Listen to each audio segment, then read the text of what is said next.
De esta forma, consolidamos la apertura a este gran evento y damos paso a la conferencia Arquitectura de mercado eléctrico, diseño de mercados eléctricos en un contexto de diversificación de la matriz de generación.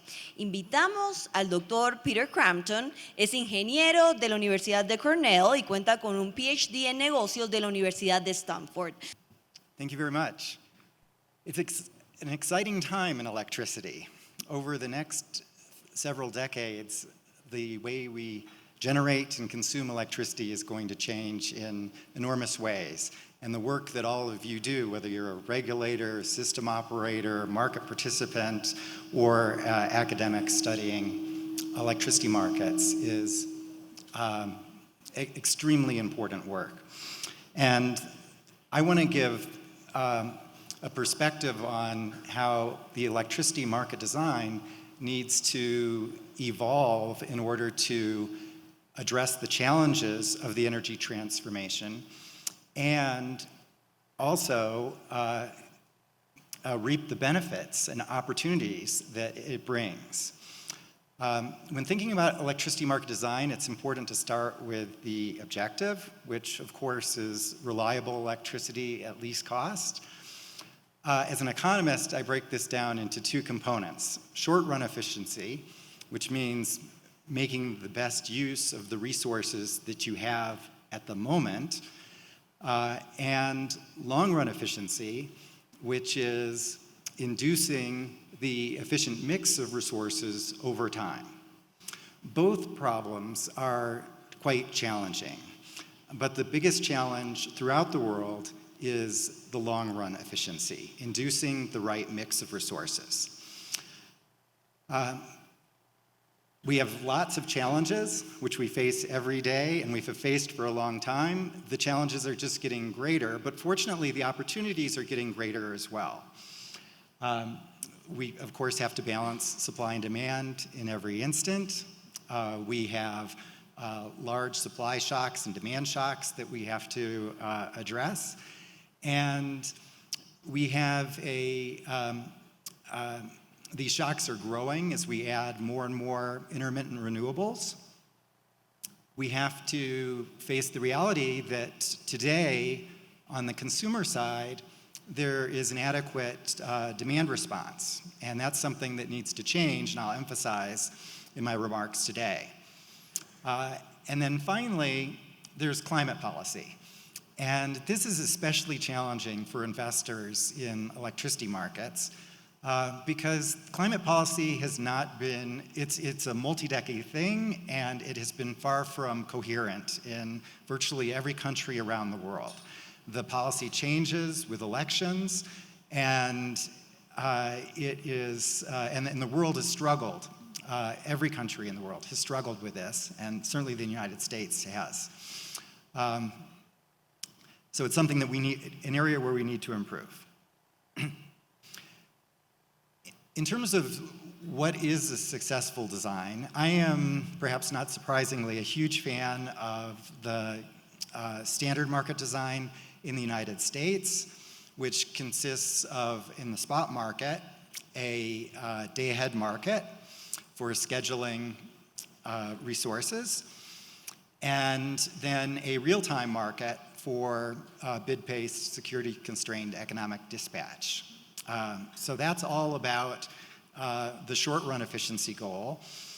And for me, that's the backbone that brings forward markets, vibrant forward trade of energy resources, which enables the market participants to manage risk and supports the efficient long-run investment.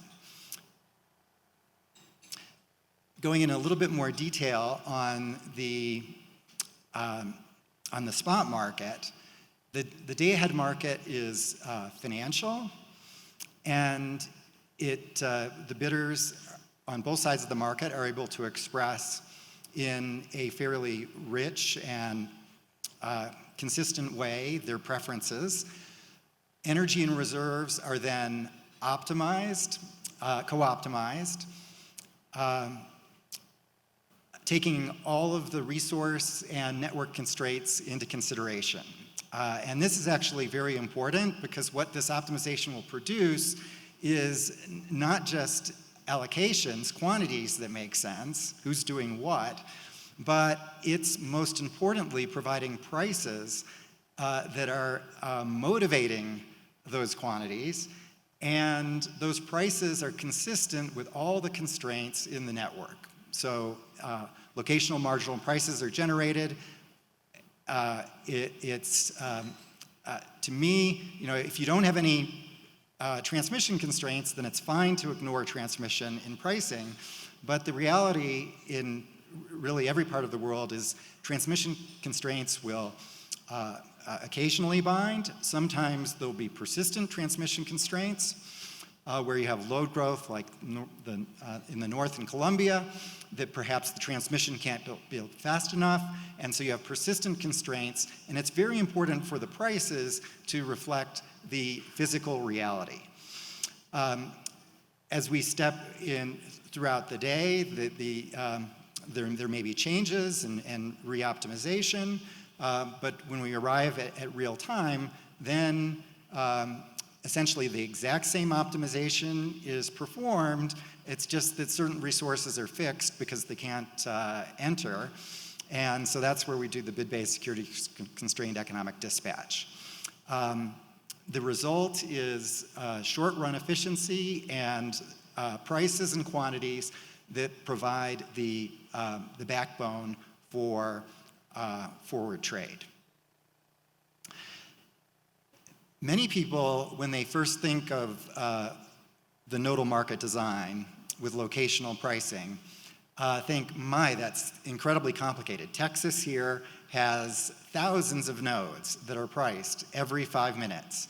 And isn't that wildly complicated? And the answer is, yes, it is complicated, but every market is really complicated because getting all those quantities, getting a feasible solution that addresses all the resource and transmission constraints of the system is incredibly complicated. That's actually the really hard part, and that complexity is handled in all markets that have reliable electricity. So the only thing that's added here is having prices, and the prices most of the time look like this. This is Texas with, in a typical moment where there aren't major transmission constraints binding, and so the prices are essentially all the same.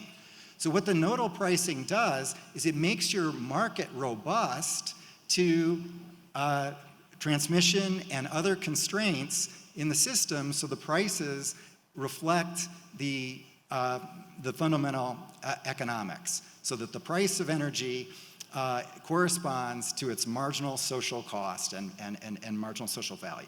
And that's what drives efficiency. And actually, if you have persistent and significant transmission constraints, then the sticking with a single price requires redispatch, which creates bad incentives, not just the spot incentives, which is very true, but in the longer term as well. The other thing about the standard market design in the United States is an extremely high level of transparency. And it's especially the case, so all of these 5-minute prices by location are observed by everybody, quantities are observed, there's essentially full transparency, and that transparency tells people where to build, and for certain technologies that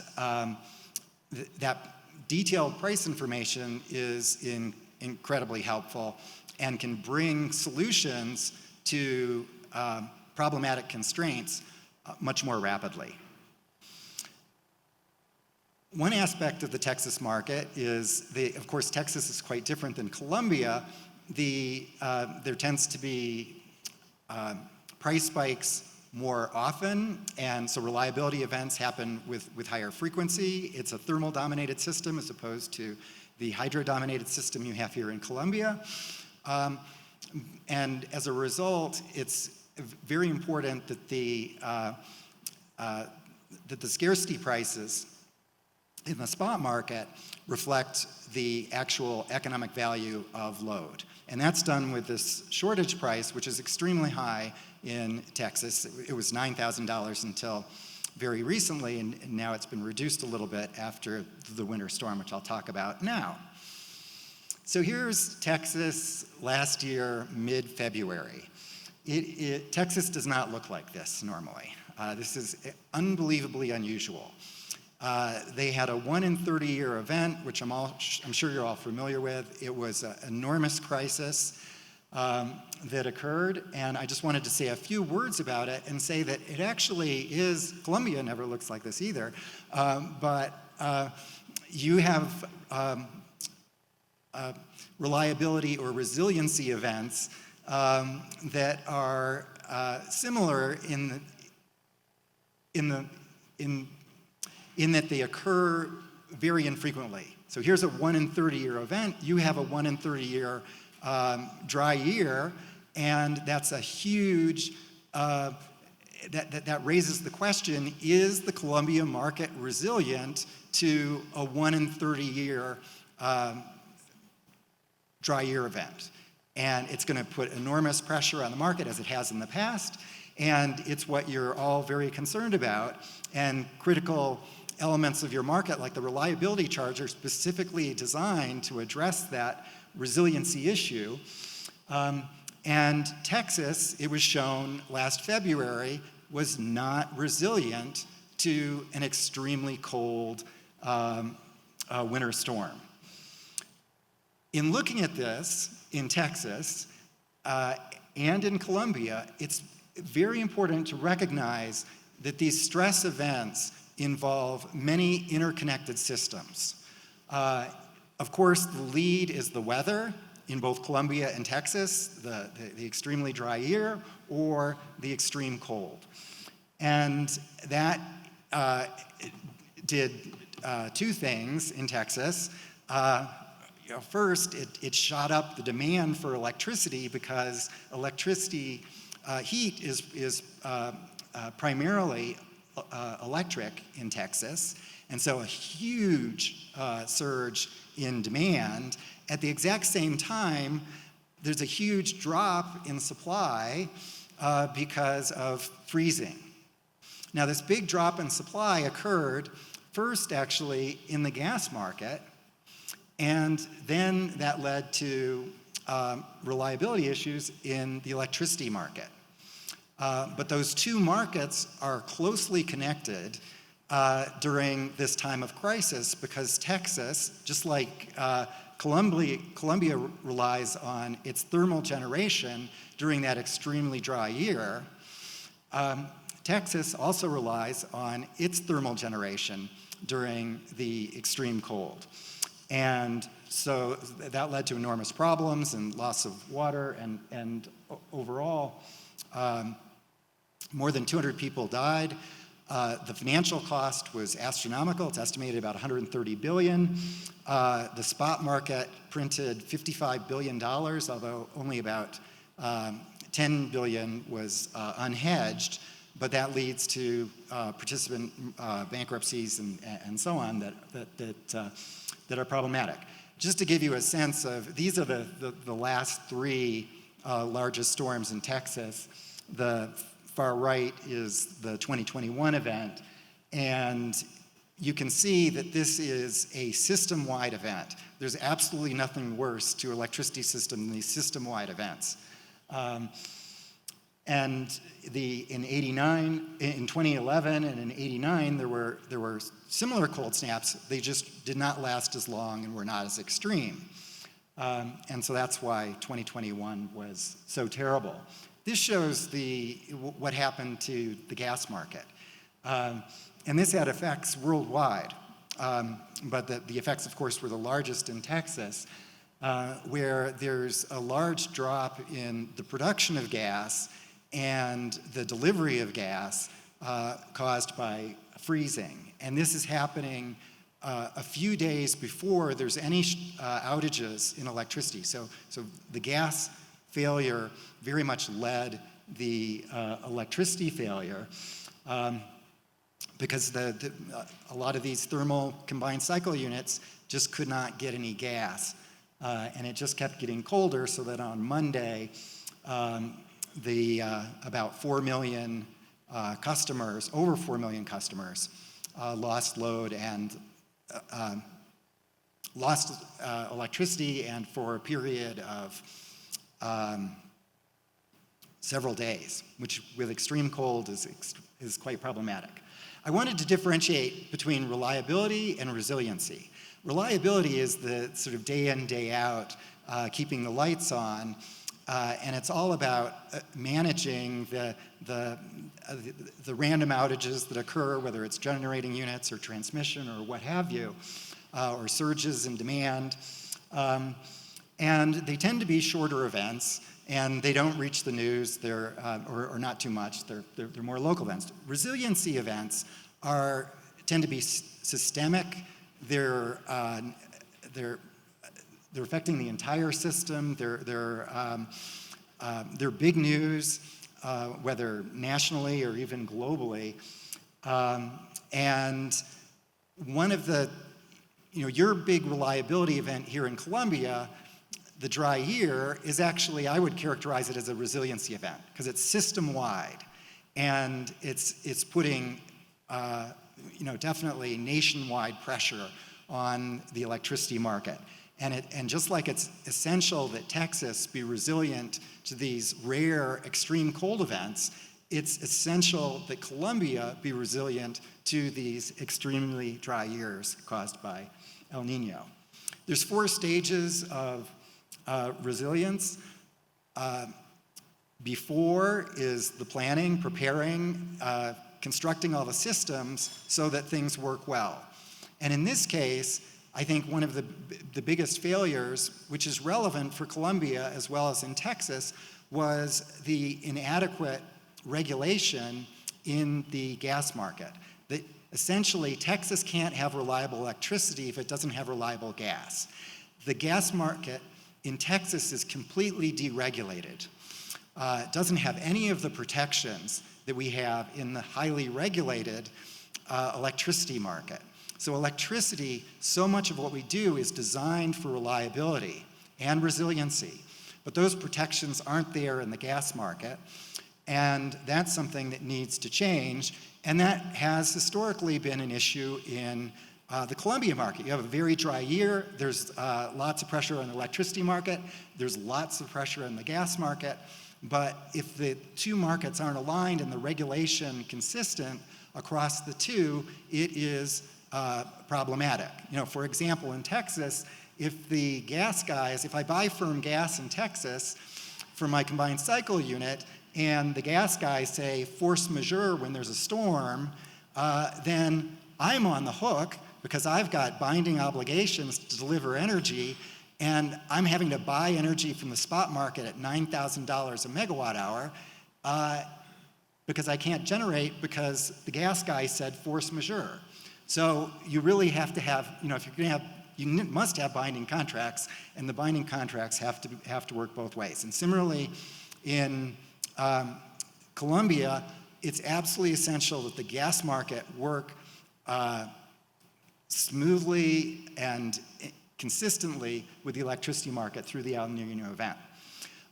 During and after these events are also important stages, but much less time is spent in those areas.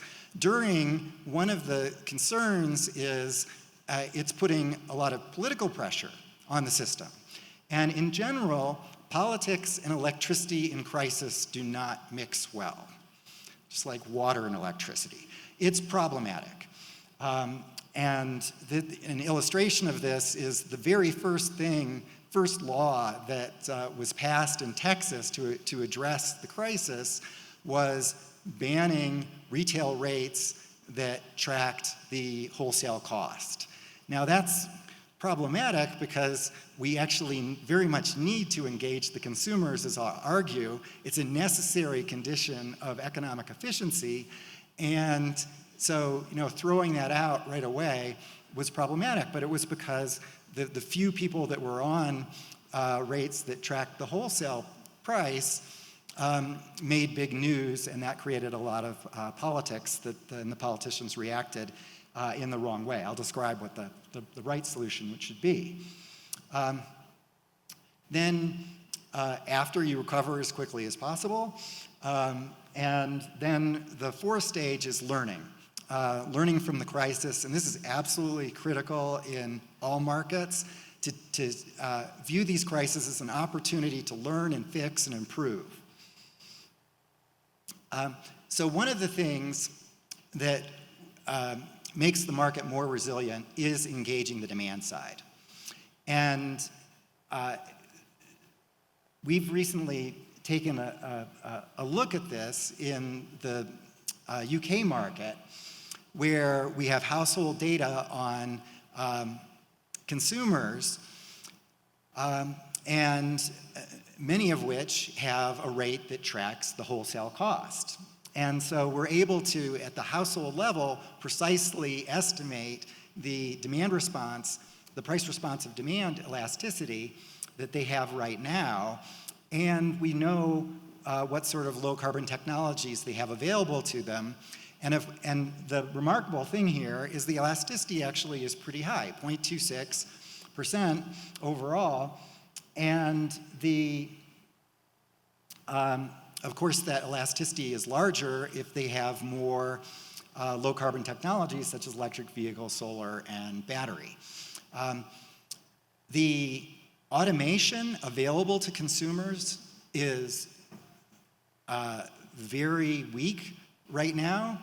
I would say it's poor, but it's getting better very quickly. And so one of the things that's going to improve the demand response and make this number even larger is the opportunity for automation to help the consumer be price responsive. And this I view as being very important innovation that's going to take place over a period of time in all countries, and certainly in Colombia.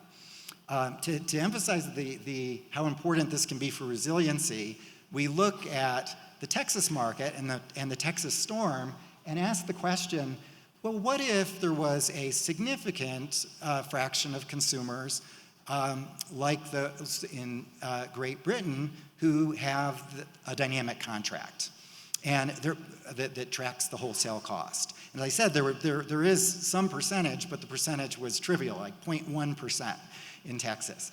But it turns out if we had just 44, still a minority, 44% that was price responsive as they are in Great Britain, those with the dynamic contracts, then that would entirely remove that gap in supply and demand that they faced during the winter storm. So this can be a very powerful force in bringing resiliency to the market. And so a critical point that I want to emphasize is that it's going to be essential. Obviously, the supply side is hugely important, and we have to continue to work on improvements in the supply side.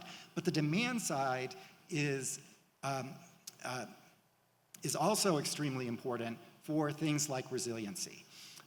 And so engaging the demand side is going to be increasingly important. It has to be enabled by technology to make it workable.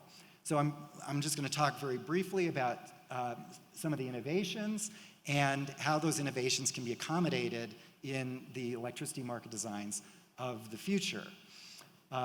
As we move to more in restructured markets with effective climate policy to a world where electricity is becoming increasingly important. So, folks estimate that once we have electrified everything, then we've actually increased electricity demand by a factor of 3. Now, Colombia, even without electrification, is going to experience very rapid electricity growth. But electrification is just going to drive that electricity growth higher in the coming decades. So you all know the innovation that's been happening, the huge drop in costs of both wind and solar and battery storage, the huge improvements in performance, much higher capacity factors, and efficiency of solar, and then energy density of batteries. And it's gotten to the point where electric vehicles Now, once you take into consideration the lower maintenance costs and operating costs, are actually price competitive with the gas cars. And that is something that's very important, and so it enables much greater penetration of electric vehicles, which I anticipate will be happening everywhere. So these strong economic forces are having a big effect in investments in electricity in every market around the world. Here's the United States, where essentially today it's wind and solar that's dominating entry in all our markets. And there's certainly a big uptick in batteries recently because of the decline in cost. And there's still investment in natural gas. Thermal resources will play a very big role in all markets for multiple decades. So these are investments in highly efficient and flexible combined cycle units that are really quite amazing and can provide a lot of the flexibility in these crisis situations that is so essential for both reliability and resiliency. We see exiting coal units. In this particular year, there was a lot of exit of nuclear as well, but it's essentially coal and legacy gas units that are leaving in the United States, and some old wind units because the performance has improved so much with the new wind units. But overall, the world has been doing not so well. These resources, the turnover is about 4% in the United States each year, and that level of turnover is not going to enable the US to hit its targets or the rest of the world, and so we're going to have to accelerate the transition to meet our climate targets. Bottom line is the energy transition is definitely happening. It is going to happen. It's inevitable. It is going to be motivated by private investment, and it will require, if it's going to be fast enough, it's going to require a coherent climate policy, good market design that sends the right price signals to every place in the market. It's going to need to engage the consumers. It will need to take advantage of new opportunities, such as lower cost battery storage and electric vehicles, in order to, now, and this is going to be, of course, less important in Colombia because you have an enormous amount of storage in your hydro assets.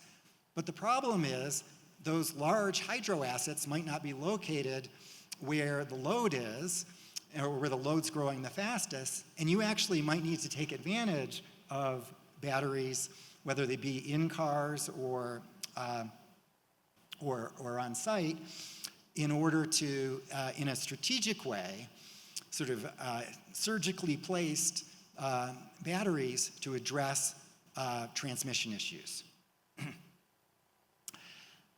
My research team and I have been at work for quite a while developing a multi-decade model of the energy transition in the United States, in particular the PJM market, the largest market, covering 14 jurisdictions in the US. And this is a conceptually and computationally very challenging task because we're modeling over many decades. The world is changing over these decades, so it can't be a steady state model. It's non-stationary. It's definitely long-term. And with the resource mix changing with every year, and that's affecting the profitability of the different types of resources, it's essential for us to accurately model the profits, the expected profits that these resources are going to earn over many decades, because that's what's going to determine the investment incentive. We do this, and this is just one particular scenario in PJM, which is illustrates a low carbon price path, and you can see that between now and 2040, we're building a lot more wind, we're building a lot more solar and storage, But you're getting a combined cycle to keep entering the market too, because that flexibility is still essential. And the coal is going away and the legacy gas, but it's going away very slowly because of, in this case, the low carbon price. A higher carbon price would accelerate these transitions. But this sort of detailed, rich modeling is now possible because improvements in algorithms and computers, and so it's something that can be done in all markets in the world, and is very helpful, I believe, to both regulators and the market participants to understand sort of what's needed to drive sound investment from private investors. Electric vehicles do change the equation quite a bit.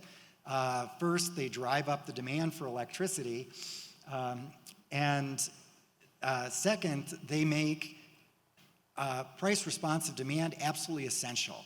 And any of you that have bought an electric vehicle, I did a few years ago, you immediately become a huge fan of price-responsive demand. You want your electricity price to depend on the wholesale cost. An electric vehicle is essentially a monster battery with four wheels, a huge battery with four wheels, and you want to be able to capture the value that battery can bring to the electricity system. So smart charging we have today, and that helps, but in the future, we want to be able to use that battery to have smart discharging of the battery as well, so that I can, with my cars in the garage, it can be supplying at critical moments in California during a critical ramp period where they'd otherwise be needing to shed load. My car can actually capture that value. And that is something that will happen, is happening. So we have the technologies.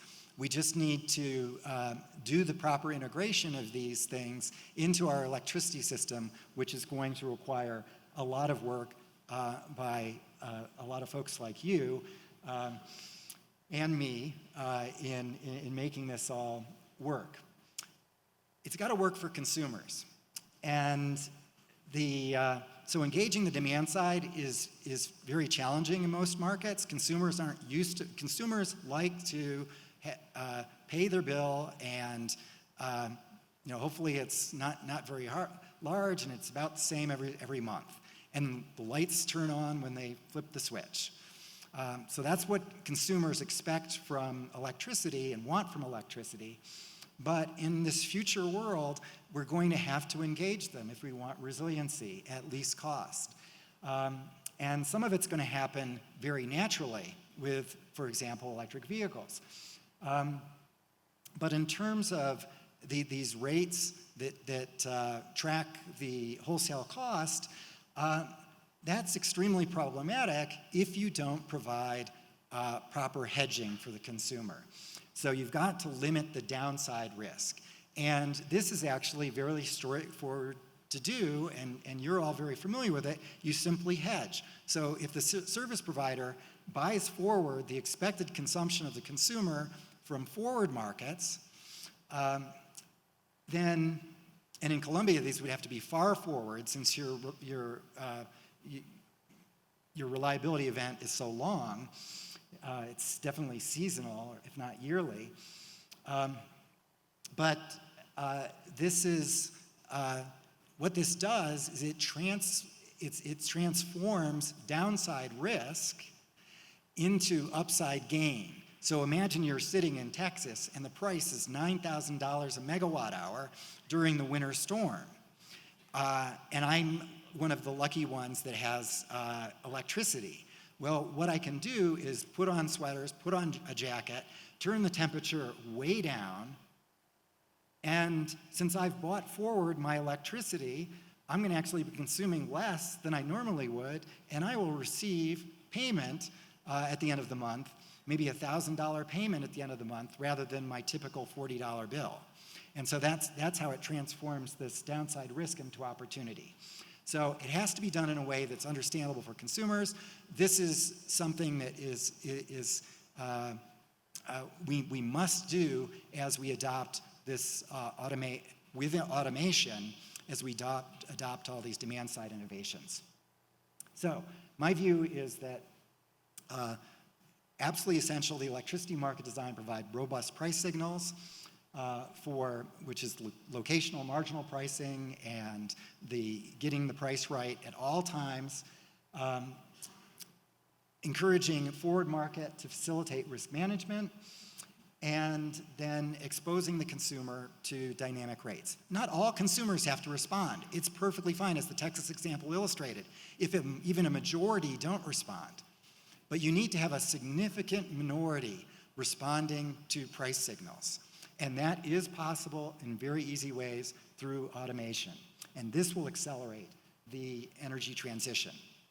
Now, your main instrument for resiliency through the El Nino events is the reliability charge, and I had the pleasure of working together with Craig on that for way back in 2006 and in subsequent years. And it's, I like to think that it's designed in a nice way. The whole idea is to buy enough firm energy in advance. Those that are selling firm energy have an obligation to deliver firm energy whenever the price exceeds the strike price. So we've got strong pay performance incentives. And each resource is rated based upon its capability for generating firm energy. That's how you know you physically have enough. And it's done well in advance so that you can have more robust competition in the market for firm energy. Because new entrants can participate as well, whether they be solar, wind, new hydro, or a new combined cycle unit. So the one thing that this doesn't do is provide a lot of insurance for the consumer. And so it is vulnerable in the El Nino years that, because the strike price is going to be fairly high, let's say 200 US dollars per megawatt hour, something like that. That's what you've historically had. And that means that electricity could potentially be very high during these dry years, extremely high for the consumer, and the question is, consumers probably want more protection than that. And so and this brings us to vibrant forward trade of energy, which I think that system operators and the regulators need to get more involved with. So I'm actually a strong proponent of the system operators running a forward energy market that is highly transparent, very liquid, and where both sides of the market get to express preferences in a straightforward way. The market can clear very frequently. And I describe one approach here using a technology, and this is actually more for the secondary market trade, using a technology we call flow trading, which is available from my website, which initially was geared towards financial markets, equities, bonds, currency, but a really valuable application is futures. And a forward is essentially a future. And what this enables is expressing, whether you're a supplier or you're a demander, expressing in a very rich way your preferences and what you need to do. And in particular, let's say you're a supplier, you've got resources, the world changes a little bit, you need to adjust your position to get into a more balanced position, and similarly on the demand side. And this technology enables you to essentially trade to target. So, the world changes a little bit, then I changed my target position, and the market basically is trading, literally thousands of forward or futures products in a flow basis, very gradually, you optimally, because in order to mitigate price impact, you want to trade slowly over time rather than in big chunks. And this is one approach for doing this. But the bottom line is that the forward energy trading needs to be made more transparent and more liquid in order to better to bring stronger resiliency. Markets fail when folks go bankrupt, and markets fail when politics get out of hand. Super high prices cause politics, cause guys to go bankrupt, and the politicians to step in a crisis state, which is often not productive. The more the market can support balanced positions, then you can use prices, and the extremely high or extremely low prices are not they're going to affect folks' decisions on the margin, so you get efficiency, but they won't drive the market participants to bankruptcy. So it's absolutely essential. So to conclude, we're going to need greater flexibility in this future world, and that's going to come from sending efficient price signals to every location, which can be done with nodal pricing. The pricing of both energy and reserves is incredibly important. If there's locational constraints, they really need to be the prices need to reflect those constraints. Shortage pricing, extremely important in the Texas market, but also important here. It's just you have a different resiliency event. And again, the forward energy market to promote the long-run investment and to make sure that the market participants can can mitigate risk by being in more balanced positions. And at the same time, it also improves incentives. So people are seeing the right marginal incentive, taking the right action. All these things are facilitated with the market participants, the regulator, the system operator, and the politicians all working together with a structure of strong and effective governance that recognizes the enormous complexity and technical essentials of electricity markets. Thank you. Agradecemos al Dr. Crampton por su intervención. Damos paso ahora al Dr. Richard Smolensky, decano y profesor emérito de Administración y Ciencias Económicas del MIT, quien nos acompaña desde Estados Unidos en el Foro ANDEG de manera virtual. Let me thank you for the invitation to address you today. I wish I could be there in person. I also want to thank ANDEG for its participation in the MIT Energy Initiative. We all learn together, and it's valuable. I enjoyed Professor Crampton's talk. My relatively brief remarks will look at some of the same issues from a slightly different point of view, and I hope serve as a complement. I don't really intend to criticize anything he said. It's a very good talk. So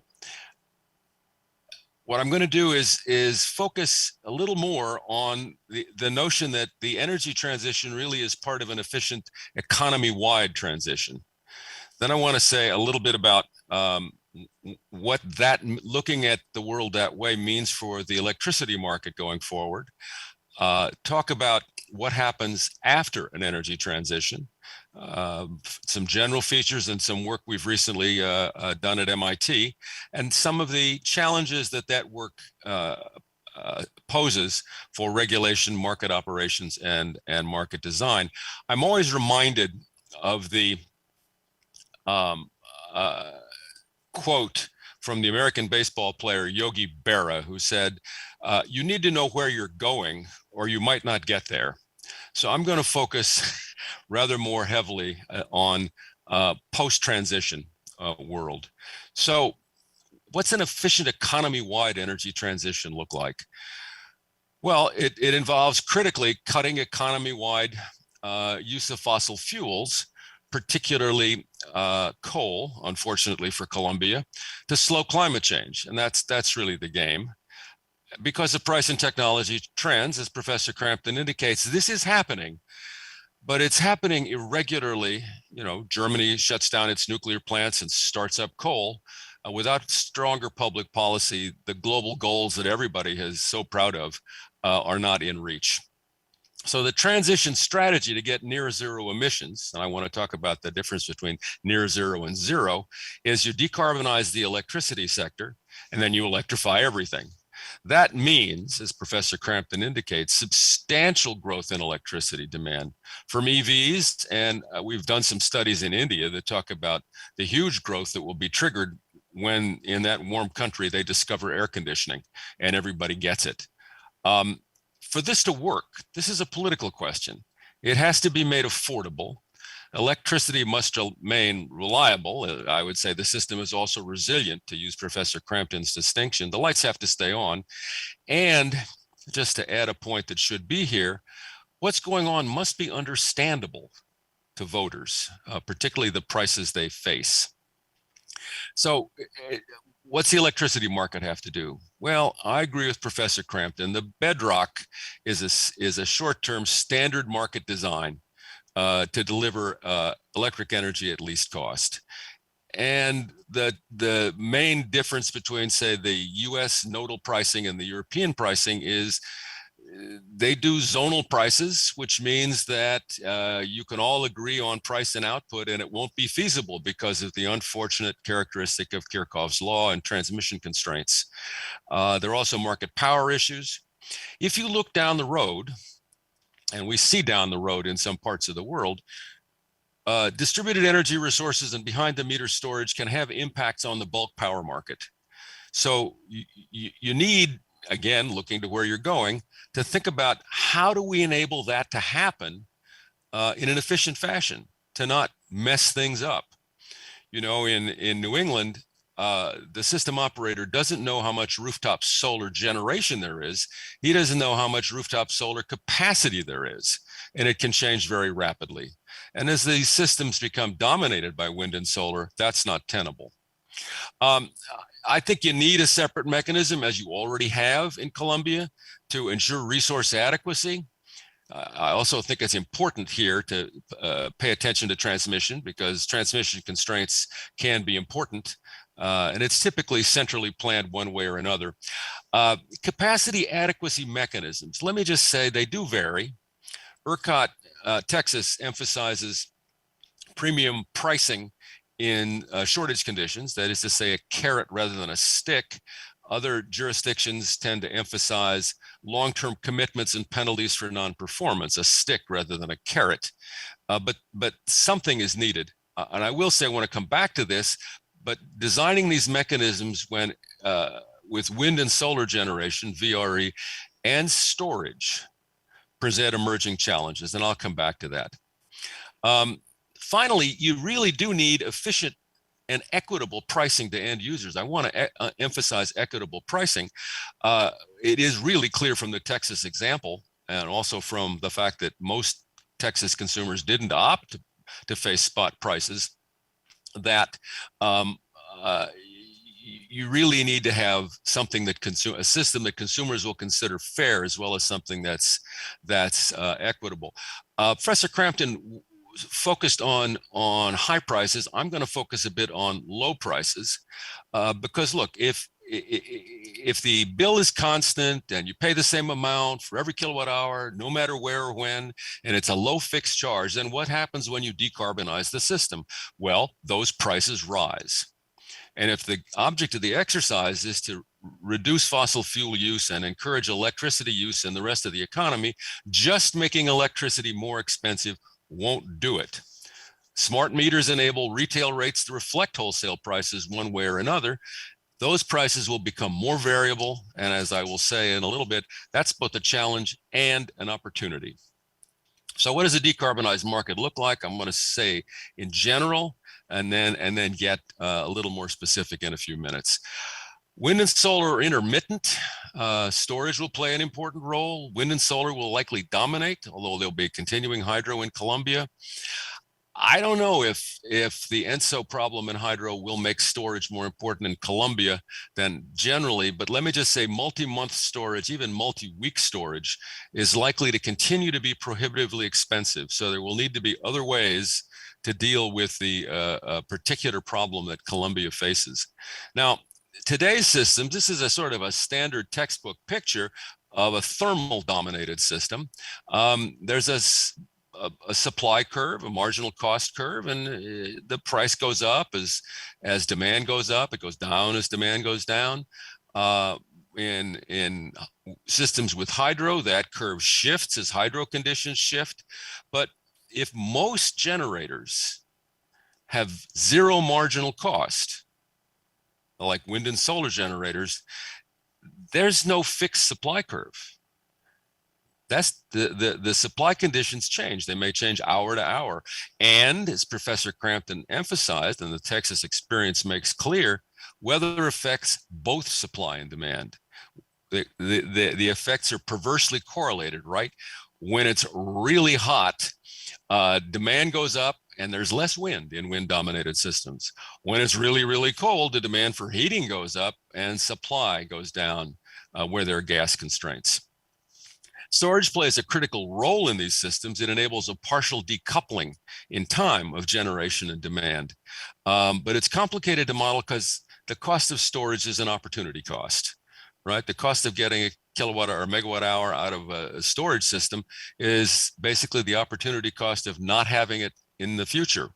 So it's not like fossil fuels where you can say, well, a gas plant costs so much to generate. Storage doesn't work that way. Does not work that way, and it will be much more important. So we ran a project 2 years, 3 years. It was interdisciplinary, economists, engineers, technologists. And the goal of the project was to look at the potential roles of different storage technologies. The engineers were particularly interested in different storage technologies. The economists were particularly interested in efficient, deeply decarbonized systems. So we modeled three regions. They're going to differ. It was net zero. I'll talk about that again. Circa 2050, a wide range of assumptions to see what the robust results were. The full study is available. Just go to MIT EI and go future of, and it'll pop up and with that beautiful cover. So we looked at 3 different regions. And you will see they differ in carbon intensity. Start with Texas. Texas had a lot of coal in 2018. So in terms of grams of CO2 per kilowatt hour, it's pretty high. The Northeast, New York and New England, was mostly gas dominated, so it was lower with some nuclear and some hydro from Canada. And the Southeast was a mix with some nuclear. We looked at CO2 emissions intensity limits from 5 grams per kilowatt hour to 50. All of those represent substantial decarbonization. We projected a substantial increase when we modeled. We used our best estimates from our technology colleagues and other sources of what things would cost. And we used data on meteorology and load. And in some areas, we had continued nuclear capacity in the Southeast. We think in the Northeast, the reactors will be shut down by 2050, and there'll be some hydro in the Northeast and from Canada. Sparing use of natural gas generation, and I will come back to that. So the modeling detail, we didn't do California because everybody studies California. And in the Northeast, the wind is poor, the solar is poor, there's some hydro, resistance to nukes, lots of rooftop solar mandates. The market structure in the Southeast is vertically integrated and regulated. We think some nuclear reactors will continue to be available. The ones elsewhere will shut down. And Texas has good wind and solar, but no hydro. And a very strong transmission system. We think in other areas, intra-regional transmission restraints will bind. And certainly nationally, constraints bind. Now we focused on 2050. This is a greenfield analysis. It's less complicated than Professor Crampton's and thus less realistic. of course, he has to make assumptions about foresight, which we do too. So this is a green field. If you could build it in 2050 to optimize it for the next decade or so of load, what would you build and how would you run it? So we assume perfect foresight. How else you do that? It's an optimization. It's not a simulation. We get carbon reduced by carbon pricing. Essentially, you put a constraint, you get a price. We get a marginal value of energy.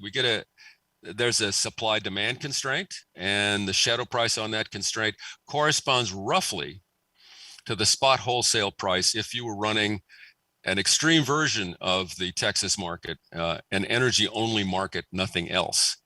The approximation's approximate, since sometimes the shadow price reflects the cost of capacity. Okay, so let me give you some results and some challenges. The result that in a way surprised us is the one at the top on the left. You can decarbonize those regions nearly all the way to 5 grams per kilowatt hour without sacrificing reliability, or I would say resilience, but I'm not sure we've modeled it terribly well, using wind, solar, and a little gas. The challenges vary across regions. Notice if you look down at the bottom, this is what we assume would happen in these regions with no carbon policy, just no constraints. In fact, there are carbon policies in the Northeast, but forget those. In the Northeast, wind is lousy, solar is lousy. We're building wind offshore because you can't site wind onshore. And in 2050, without any carbon policy, we would be using a lot of natural gas. In fact, in the Northeast, as that second bullet says, we would anticipate carbon emissions per kilowatt hour, megawatt hour to go up because we'll close a nuclear plant in Connecticut and gas will expand. In Texas, in sharp contrast, hey, wind is cheap and getting cheaper. Solar is cheap and getting cheaper. There'd still be some gas in 2050 without constraints, but CO2 per kilowatt hour would be down 81%. In the Southeast, which is a mixture, CO2 per kilowatt hour would be down by 57%. But don't forget, kilowatt hours are going way up in these scenarios. So there's a lot of regional variation within the US. Energy storage, and this is kind of a general result, you don't see it really here, but it substitutes or complements everything else. It can substitute for transmission, can make generation more valuable by making it basically dispatchable over time. It substitutes for demand management, but it complements demand management. Transmission reduces grid decarbonization costs, directly competes with storage. You're basically doing wide area averaging with more transmission. You're also linking particularly good wind and solar sites with load. So it directly competes. We looked at demand shifting. It isn't here. There are a lot of estimates of what demand response can do, and it's basically hours. Now, in the case of the Texas situation, hours of demand shifting could have been critical, as Professor Crampton indicates. But over the long run, it basically substitutes for short duration storage. Lithium ion batteries here have about 4 hours of storage in these models. Suppose you have different technologies. Well, we looked at a whole bunch of them. There are a bunch of them depicted here in this graph. And at the 5 gram case, again, enormous reduction in, I don't have the percentages here, but in carbon emissions per kilowatt hour. Long duration storage, more than 12 hours of duration, which is about what's on the horizon. You can, pumped hydro can do longer, but most of the technologies that people are talking about are give you a day or days, not weeks, certainly not months, certainly not enough to get you through an El Nino.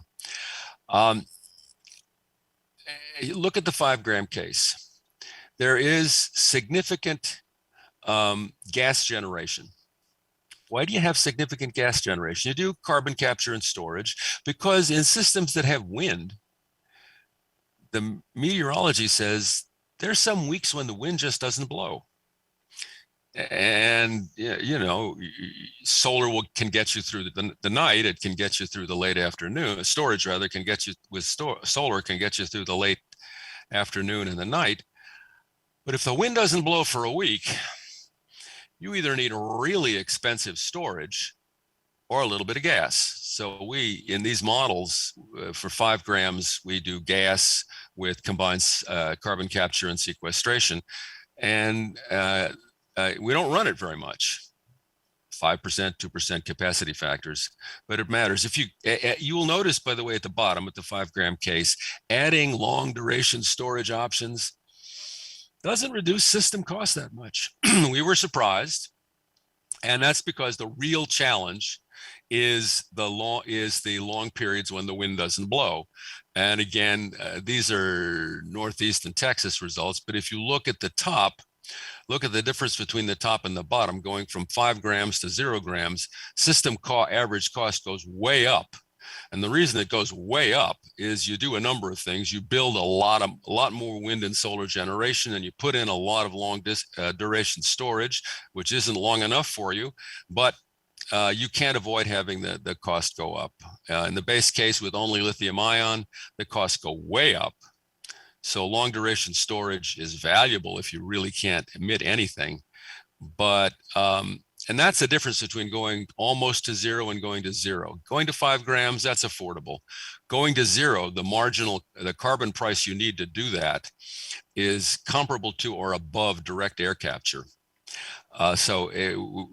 We think nobody's going to go there given that direct air capture is an option. We looked at a bunch of long duration storage. It's a little early to pick a winner. Some of the ones that look okay.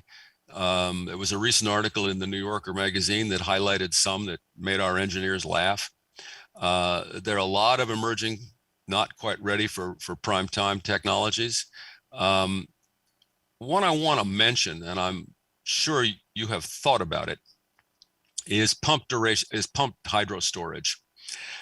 Pumped hydro originally got this built in, say, the UK and the US and elsewhere. We were all going to go to nuclear power because it was going to be too cheap to meter and it couldn't follow load. So we'd pump water uphill at night and when there was no demand, and we would use the generator in the day. And that way we could keep the reactors running at a constant rate. And well, then we discovered combined cycle gas, which can follow load nicely. And the French also noticed that reactors can follow load if properly designed and managed. So pumped hydro is not, at least in the US or the EU, economical today. 20, 30 years down the road, it may be, and it may be particularly economical in Colombia. You can build closed systems that don't have adverse environmental impacts. So I would, with Colombia's topography, I would keep this in mind. But here are a couple of robust results that really struck the economists on the team and that I want to spend a little bit of time on today. The graph at the wholesale spot prices will be much more volatile than spot prices in today's markets. On the right, you see an illustration of the frequency distribution of spot prices, 5-minute prices, in the ERCOT market, bulk of Texas, in 2018 and 2019. If you look at the code on the right, most of them are between $5 and $50 a megawatt hour. None below that you can see, and not that many above. Very tight band for those 2 years, almost everything. Now, at our optimization for 2050, even with no carbon constraints, you have almost 20% of the prices below $5 a megawatt hour. And as the constraint is tightened, moving to the right, 50, 10, 5, and 1 gram per kilowatt hour, the fraction of time that the price is below $5 a megawatt hour goes up. Now that's a little paradoxical if you think about it when it first hits you, because, hey, these systems are becoming more expensive. We're putting tighter constraints. I mean, at $5 a megawatt hour, it might be a $200 $200 a ton kind of carbon price. I mean, these are significant constraints. The systems are becoming more expensive on average, but there are a lot more low prices. Well, the reason is excess wind and solar generation substitutes for storage, substitutes for transmission. So if you tell me I have to have fewer carbon emissions, what do? I use less natural gas. I have to do that. What do I substitute for? Well, transmission might help a little bit on the margin, depending on the circumstance, but mainly I build more storage and I build more generation. So I can't use natural gas when there's a cloudy day. I build more solar to get through the cloudy day. I can't use storage and natural gas to go through a period of low wind. I build more wind to get through the period of low wind. So I do that to avoid lost load, to avoid outages, to avoid scarcity events. And what happens? Well, it gets me through those events, but then it's on the margin more often because I've built more than I need to serve the whole load. I've built enough to avoid loss of load. So you get more low prices, and to cover investment costs, you need higher prices, either higher spot prices, or if you have price caps or whatever, higher capacity payments. So this is a challenge, and it's an opportunity. It's a challenge because you don't want to pass those spot prices through, and you don't imagine people building capacity. And there's another graph, which I don't have in this talk, that says if it's an energy only market, you make most of your money in a few hours a year. It's a little hard to see that here, but that's not going to work. The other thing, and I want to come back to this, is small scale generation and storage can have important grid level effects. This is true in California. It is true in Hawaii. It's true to a lesser extent, even in New England, of all places, where we manage not to have much sun. The system operator can't see and can't dispatch small rooftop solar and basement storage, doesn't know state of charge, doesn't even know day to day how much rooftop solar there is in our systems. They take aerial photographs. Okay, I want to conclude with a couple of design challenges at the wholesale level and at the retail level as we move toward these kinds of decarbonized markets.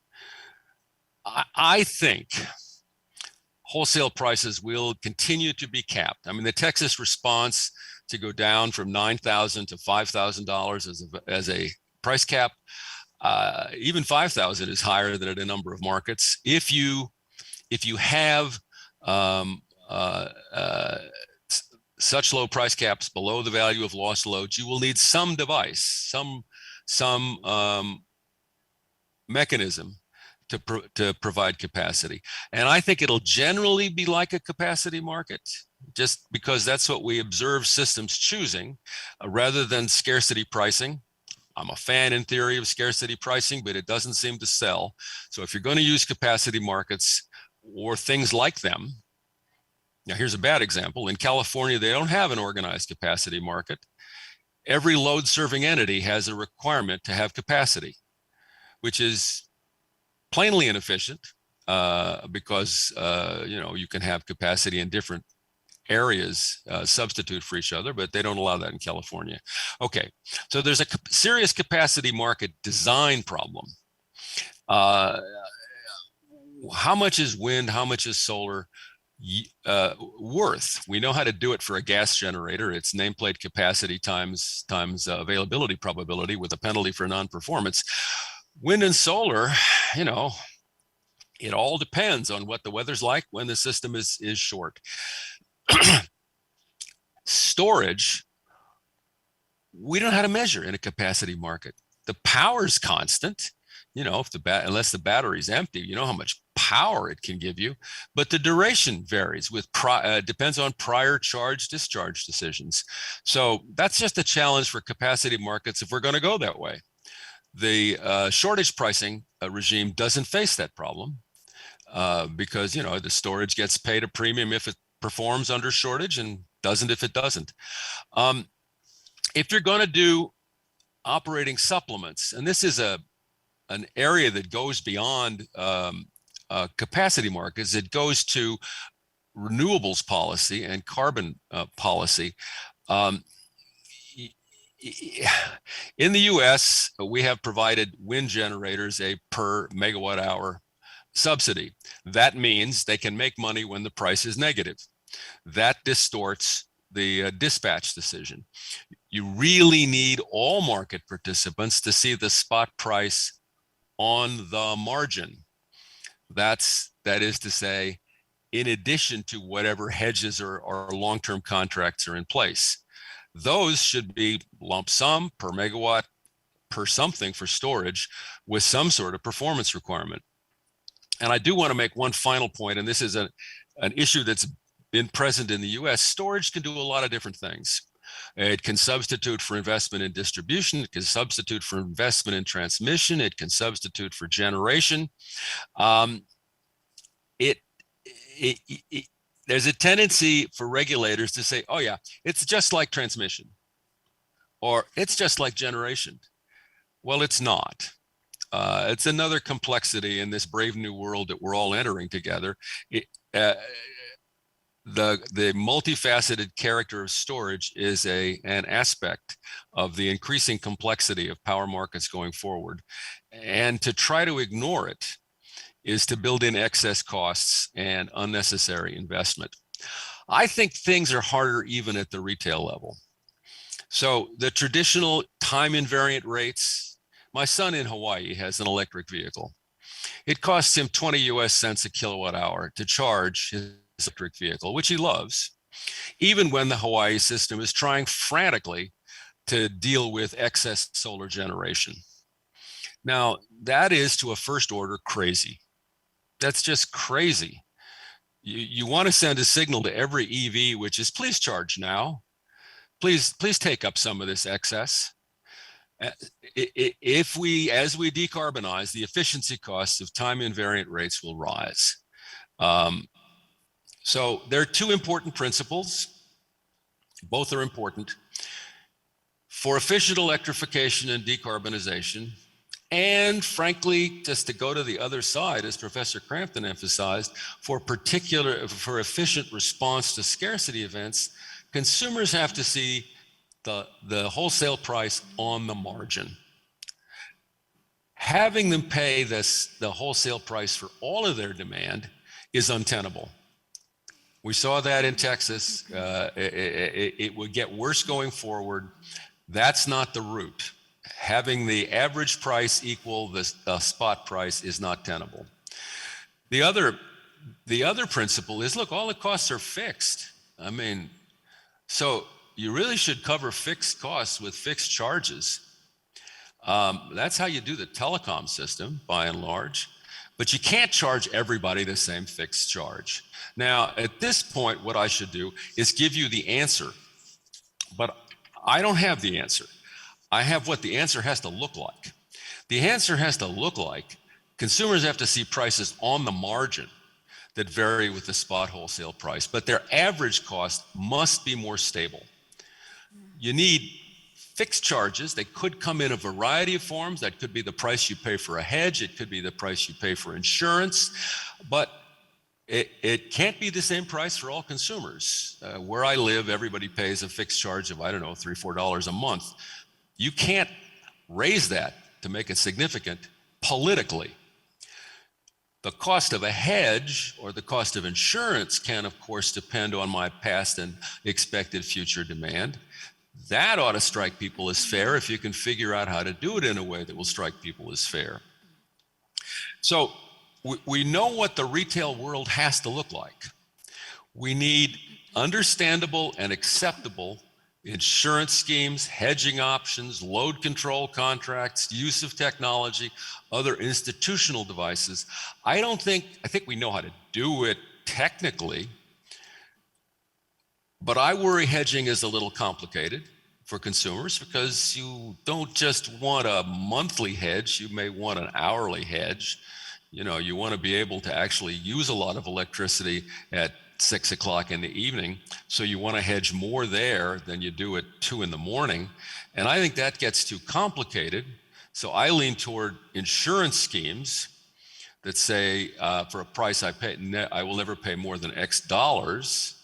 People tell me, and then we have automated load management to reduce demand in high prices. People tell me that's too complicated. So I don't think we know how to do it, because it's not a question of economic theory just. It's a question of what consumers can understand and will find acceptable.